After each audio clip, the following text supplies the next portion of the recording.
There is a new Krueger haunting Russia, and this one is giving Vladimir Putin and the Russian military real sleepless nights.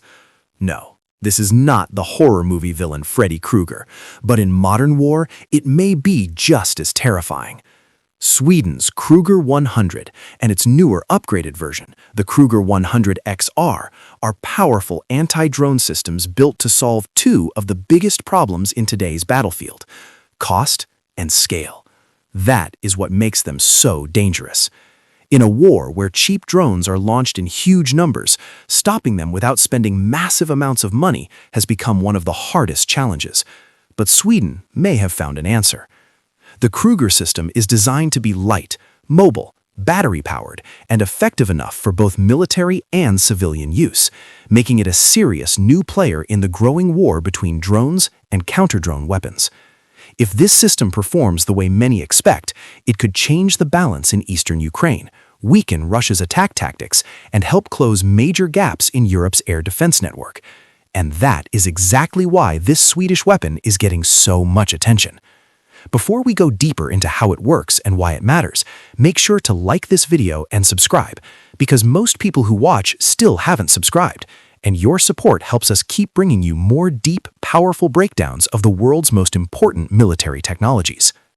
The Krueger system first appeared in late March 2025, introduced by a Swedish startup called Nordic Air Defense, or NAD, and from the very beginning, it looked like a weapon built for the new age of war. To understand why it matters so much, you first need to understand the drone threat Ukraine is facing. On today's battlefield, drones are split into 5 groups based on size, weight, altitude, speed, and mission. Group 1 drones are the smallest, light, portable, and hard to detect, often used by small units for short-range spying and surveillance. Group 2 drones are bigger, faster, and more dangerous, able to fly farther, carry more payload, and even strike like kamikaze drones while watching key military or urban areas. Then come Group 3 drones, much heavier and more powerful, able to fly higher and carry better sensors or weapons, making them useful not just for small teams, but for larger military formations. And this is exactly where the Krueger 100 and the upgraded Krueger 100 XR enter the picture. These systems were mainly designed to stop Group 1, 2, and 3 drones, the very types causing constant danger across Ukraine's front lines. Beyond them are even larger Group 4 and Group 5 drones, massive platforms that fly at higher altitudes and perform long-range surveillance or strike missions, like America's Predator or Global Hawk. But for Ukraine, some of the most dangerous targets in Krueger's sights are Russia's Orlan-10 reconnaissance drone and the Garin loitering drones, which are based on the Iranian Shahed 136. The Orlan-10 has become one of Russia's most important battlefield eyes, guiding artillery, helping electronic warfare, and spotting targets for deadly attacks. These drones are a big reason why Russia's artillery, drone strikes, and devastating FAB glide bomb attacks keep hitting Ukrainian frontline positions. And that is what makes the Krueger system so important. Because this is not just about shooting down machines in the sky. It is about blinding Russia's battlefield vision before the next wave of destruction begins. As NAD CEO Carl Rosander puts it, the deadliest drones on the battlefield are not always the ones dropping bombs, but the ones finding targets and feeding exact GPS coordinates for artillery strikes. That is what makes them so dangerous. Russia's Garin 2, the weapon often used in its nightly long-range attacks on Ukraine, is one of the biggest threats in this war. It is often called a loitering munition or even a one-way cruise missile, but by size, weight, and flight profile, it fits closely into the Group 3 drone category. At the same time, most of the GPS-guided and fiber-optic FPV drones used by both Russia and Ukraine belong to Group 1. They are small, cheap, fast, and deadly. And even though they usually weigh less than 20 pounds, they have changed the battlefield in a massive way.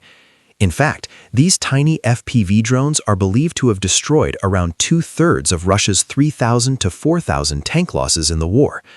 But now the situation is becoming even more dangerous for Ukraine. Russia has used its bigger industrial power and closer ties with China to rapidly expand drone production, especially fiber optic drones, which are much harder to stop because normal electronic warfare cannot jam them. That gives Moscow a growing advantage, and the gap may get even worse. Ukraine does have a strong and layered anti-drone defense network, and it often shoots down most of Russia's incoming Garen swarms. But there is a serious problem hiding behind those success numbers: cost. These cheap drones can cost only hundreds or a few $1,000s, while the systems used to stop them can cost far more and take much longer to build. That creates a dangerous economic trap. Just like it is unsustainable to lose million-dollar tanks and air defense systems to low-cost drones, it is also unsustainable to destroy cheap incoming threats with expensive interceptors every single night. And that is exactly why the Krueger system is getting so much attention, because it promises something every army now desperately needs: a faster, cheaper, and more practical way to stop the drone threat before it becomes impossible to control. Even if Ukraine shoots down 9 out of every 10 drones in Russia's nightly attacks, just one Giron getting through can still cause devastating damage, hitting a power transformer, gas storage site, or oil refinery, and leaving behind losses worth millions. That is the brutal reality of this war. Russia's Orlan 10 drones are also expensive and dangerous, but the bigger problem is not just the drones themselves, it is the cost of stopping them. Western air defense systems like the Patriot, Iris-T, and Stinger have proven they can destroy these slow-moving flying threats, but the missiles they use are incredibly expensive compared to the drones they are shooting down. A single interceptor can cost hundreds of thousands, even millions of dollars, while Russia keeps producing Girons, Orlan drones, and huge numbers of FPV and fiber optic drones at a much faster rate. That means Ukraine could burn through valuable missile stockpiles in a very short time, even if the defenses keep working.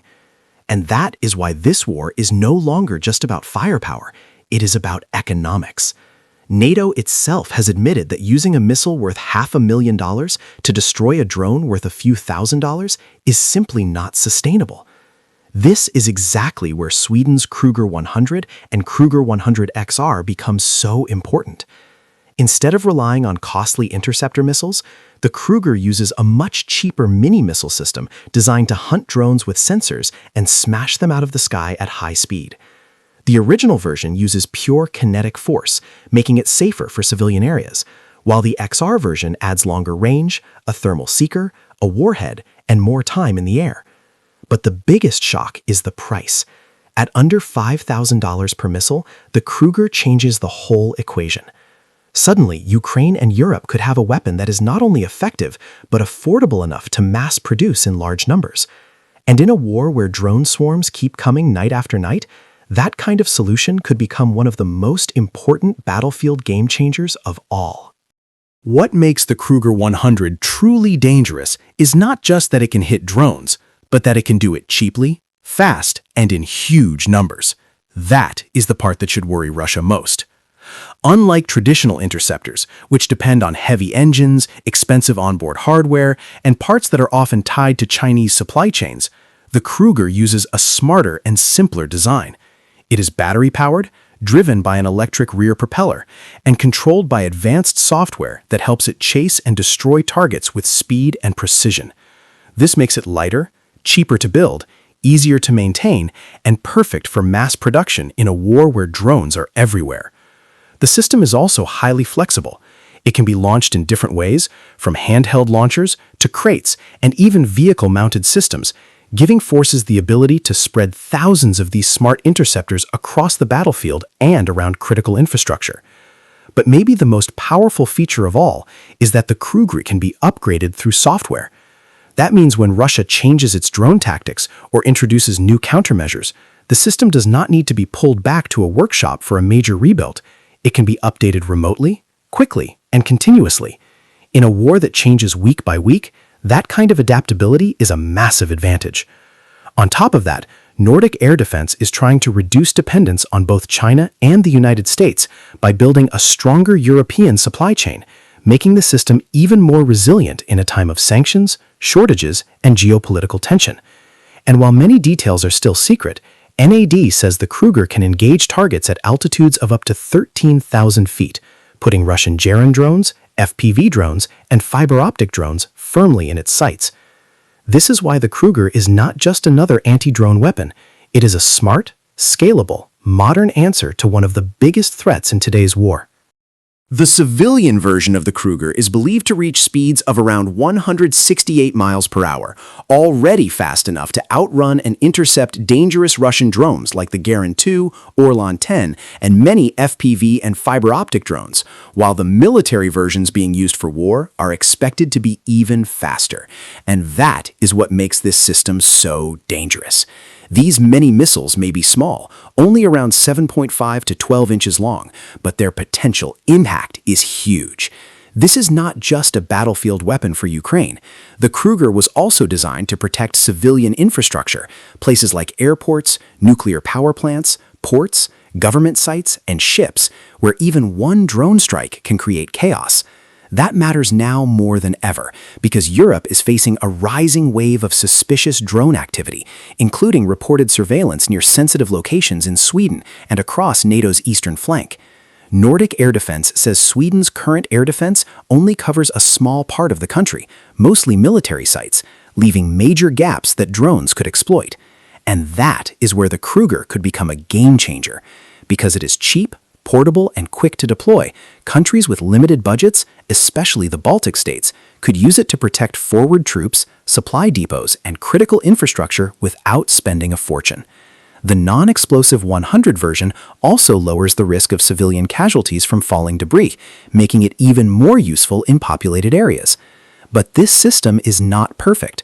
If it spreads widely enough, enemies could eventually capture it, study it, copy it, or try to turn it against the very forces using it. Since it relies heavily on software, electronic warfare, spoofing, thermal decoys, and signal tricks could also become serious threats. There are even legal and ethical questions, because when a weapon starts finding and striking targets with growing autonomy, people will ask who is responsible if something goes wrong. Still, if the Krueger proves to be cheap, effective, and easy to produce at scale, it could become one of the most important anti-drone systems in Europe, helping defend Ukraine, strengthening European military independence, and building a new layer of protection that could change the future of modern warfare. And if that happens, then yes, Putin may have a lot more nightmares ahead. Thanks for watching this video.